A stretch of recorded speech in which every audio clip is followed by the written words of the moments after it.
चलिए तो आप सब कोई जुड़ जाइए ध्यान से। अगर अभी तक नहीं पढ़े हैं, अभी तक नहीं समझे हैं तो कोई बात नहीं है।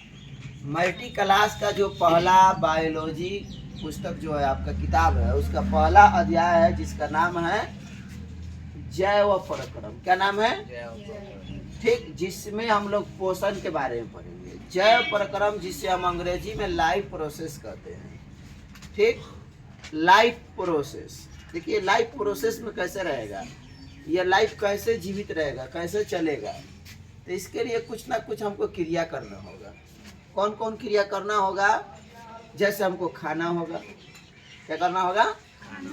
खाएंगे तभी ना हम बच पाएंगे। ठीक, सांस लेना होगा, जो खाए पिए हैं पच जाए, और पचने के बाद में जो भोजन नहीं पचे उसे बाहर निकालना होगा। ठीक, उसके अलावा हमें संवहन की क्रिया करना होगा।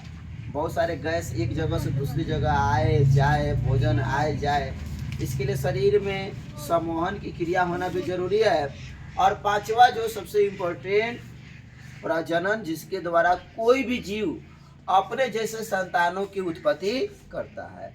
तो ये 5 चीज याद रखेंगे। कौन कौन? पोषण, श्वसन, उत्सर्जन, समोहन और कौन?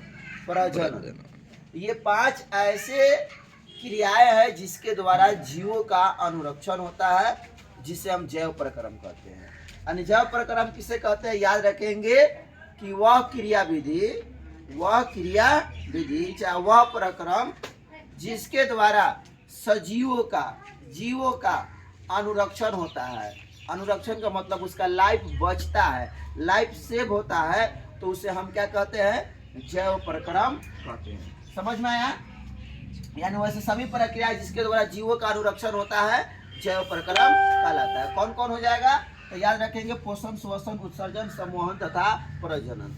अब एक और सवाल अगर कोई आपसे पूछ दे कि सजीव और निर्जीव दोनों की क्या पहचान है, किस आधार पर हम किसी चीज को सजीव कहेंगे और किसी चीज को निर्जीव कहेंगे, तो सीधी सी बात है, सिंपल सी बात है कि अगर कोई जीव, अगर कोई वस्तु, ठीक, पोषण करता हो, श्वसन करता हो, उत्सर्जन करता हो, समोहन करता हो, प्रजनन करता हो, तो समझो वह सजीव है।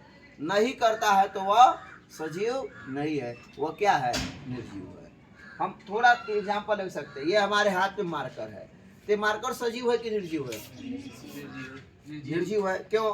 क्योंकि यह ना पोषण करेगा, ना श्वसन करेगा, ना उत्सर्जन करेगा, ना ही सम्मोहन की क्रिया होगी इसमें, और ना ही प्रजनन की क्रिया होगी। इसलिए क्या है? निर्जीव है। लेकिन हम क्या है? सजीव, क्योंकि हम जैव प्रक्रम की क्रिया करते हैं। अब आइए हम लोग जानते हैं पोषण, न्यूट्रिशन क्या होता है। पोषण का अगर शॉर्ट कट में समझे तो भोजन को ग्रहण करना, भोजन को ग्रहण करना ही क्या कहलाता है? पोषण कहलाता है। यानी इसका जब परिभाषा आप लिखेंगे तो थोड़ा बढ़िया से कि यह क्या है, पोषण किसकी विधि है। इसको अगर मान लिया जाए पोषण किसका बेटा है, थोड़ा देर के लिए मान लीजिए जैव प्रक्रम का बेटा है। यानी पोषण वह विधि है, जैव प्रक्रम की वह विधि है जिसके द्वारा सजीव पोषक पदार्थों को ग्रहण करता है और उसका उपभोग करता है। ध्यान समझिएगा, पोषण वह जैव प्रक्रम की विधि है जिसके द्वारा सजीव पोषक पदार्थों को ग्रहण करता है और उपभोग करता है, तो उसे हम क्या कहते हैं? पोषण कहते हैं। यानी जैव प्रक्रम की वह विधि जिसके द्वारा सजीव आवश्यक पोषक पदार्थों को ग्रहण एवं उपभोग करता है, पोषण कहलाता है। ठीक, अब अगला सवाल आएगा, क्या सभी जीव एक ही तरह से भोजन को ग्रहण करते हैं? तो जवाब क्या होगा? नहीं। भोजन करने की विधि क्या है? अलग है। भोजन को प्राप्त करने की विधि अलग है। यानी भोजन प्राप्त करने के आधार पर अब पोषण को 2 भागों में बांट दिया गया है। यानी मोड ऑफ न्यूट्रिशन की अगर बात करें कि अलग अलग जीव किस मोड से अपना भोजन ग्रहण करते हैं, तो इसके लिए 2 विधियां हैं। कितनी विधियां हैं? 2। कौन कौन? तो एक याद रखेंगे स्वपोषण, और दूसरा हमारा हो जाएगा परपोषण। पहला स्वपोषण और दूसरा परपोषण। देखो नाम में ही लिखा हुआ स्व, और स्व का मतलब क्या होता है? खुद। अब कुछ ऐसे भी जीव है जो अपना भोजन संश्लेषित खुद से कर लेता है। ठीक, तो अब क्या परिभाषा क्या बनेगा? ठीक, कि पोषण की वह विधि जिसके द्वारा कोई जीव, पोषण की वह विधि जिसके द्वारा कोई जीव अपना भोजन खुद से संश्लेषित कर लेता है, तो समझिए वह क्या कहलाता है? स्वपोषण कहलाता है। जैसे सभी हरे पेड़ पौधे वे अपना भोजन क्या करते हैं? खुद से संश्लेषित कर लेते हैं, इसीलिए हरे पेड़ पौधे स्वपोषण के द्वारा भोजन करते हैं। और एक चीज याद रखेंगे जो कि हम नोट में आप लोगों को लिखा भी चुके हैं कि स्वपोषण के विधि द्वारा जो जीव भोजन को ग्रहण करता है, स्वपोषण के विधि द्वारा जो जीव भोजन को ग्रहण करता है उसे स्वपोषी कहा जाता है। क्या कहा जाता है? उसे स्वपोषी कहा जाता है, यानी ऑटोट्रॉफ्स कहा जाता है। जैसे पेड़ पौधा को देख लीजिए, तो पेड़ पौधा को क्या कहेंगे? वह स्वपोषी है। क्यों? क्योंकि वह स्वपोषण के द्वारा भोजन को ग्रहण करता है। लेकिन अब देखेंगे स्वपोषण में भी इसकी भी कुछ विधियां हैं, यानी स्वपोषण को भी कितने भागों में बांटा गया है?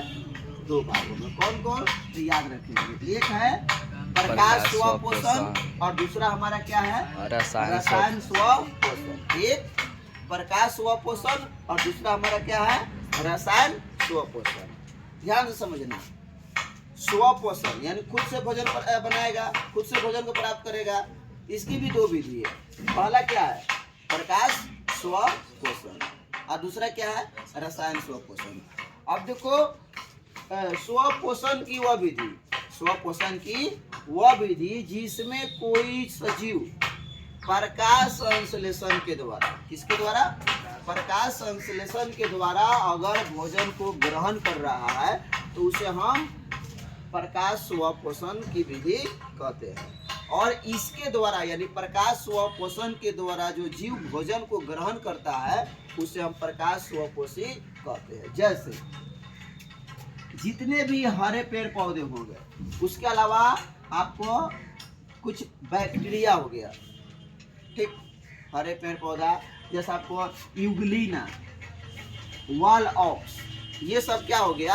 ये हमारा प्रकाश स्वपोषी है, यानी यह प्रकाश के उपस्थिति में प्रकाश संश्लेषण के द्वारा भोजन को क्या करता है? ग्रहण करता है। वही बात करते हैं अगर हम लोग दूसरा, अब इसका परिभाषा क्या होगा? यानी स्वपोषण की वह विधि, स्वपोषण की वह विधि जिसमें जीव रसायनों के द्वारा और कार्बनिक पदार्थों के द्वारा अगर भोजन को ग्रहण करता है तो हम क्या कहेंगे? रसायन स्वपोषण कहेंगे। जैसे आपको हो जाएगा सल्फर बैक्टीरिया, आयरन बैक्टीरिया, ये सब जो जीव है यह रसायन के द्वारा यानी अकार्बनिक पदार्थों द्वारा अपने भोजन को क्या करता है? प्राप्त करता है। तो इस तरह से हम लोग देख लिए पोषण, यानी भोजन को ग्रहण करना ही क्या है? पोषण। इसकी 2 विधियां है मोटे तौर पर, एक स्वपोषण और दूसरा परपोषण। स्वपोषण को एक ही भी कितनी विधियां? 2 विधियां, एक प्रकाश स्वपोषण और दूसरा रसायन स्वपोषण। ठीक है, तो फिर अगले पार्ट में